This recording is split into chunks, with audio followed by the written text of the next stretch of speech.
रात का समा था।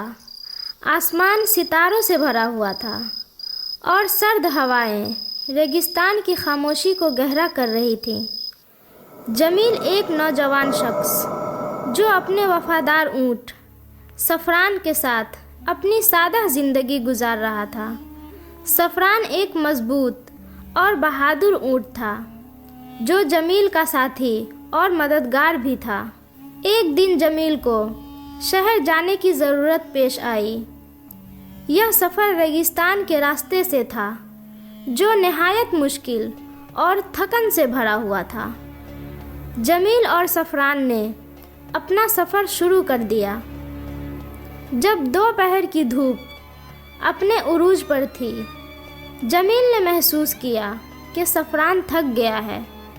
उसने ऊँट के कान के करीब कहा, सफ़रान, कुछ देर आराम कर लेते हैं। सफ़रान ने अपनी आँखों में एक ख़ास चमक के साथ जमील को देखा, जैसे कि वो कह रहा हो, मालिक, जब तक आप मेरे साथ हैं मैं नहीं रुकूंगा।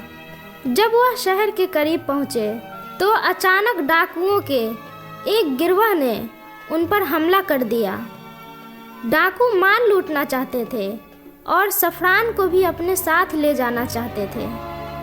जमील ने जल्दी से सफ़रान के कान के करीब कहा, हमें यहाँ से भागना होगा। सफ़रान ने फौरी तौर पर समझ लिया और पूरी कुव्वत से दौड़ पड़ा। रेगिस्तान की रेत हवा में उड़ने लगी और सफ़रान की तेज़ रफ्तारी ने डाकुओं को पीछे छोड़ दिया।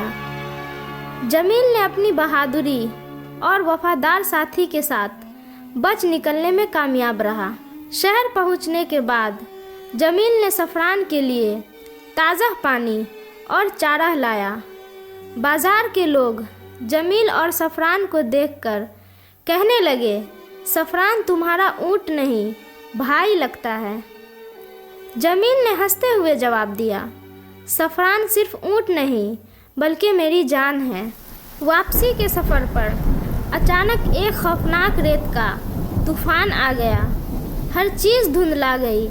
जमील ने सफ़रान से कहा, सफ़रान, मुझे तुम पर भरोसा है, हमें इस तूफ़ान से निकालोगे। सफ़रान ने अपनी होंठ और आंखें बंद की और इस तूफ़ान से निकलने की कोशिश की। काफ़ी मेहनत के बाद वह एक पुराने दरख्त के करीब पहुँचे। तूफ़ान के बाद जमील ने सफ़रान को गले लगाया और कहा, सफ़रान, तुम मेरी ज़िंदगी हो, मेरे दोस्त, तुम्हारे बगैर मैं अधूरा हूँ।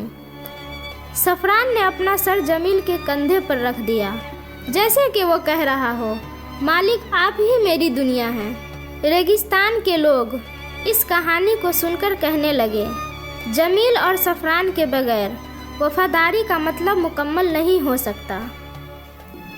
यह कहानी हमें सिखाती है कि वफादारी सिर्फ इंसानों तक महदूद नहीं।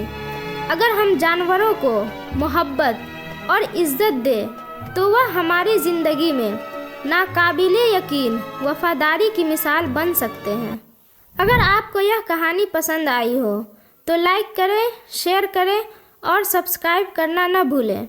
अगली बार एक और सबक आमोज़ कहानी के साथ हाजिर होंगे। जब तक के लिए अल्लाह हाफिज़।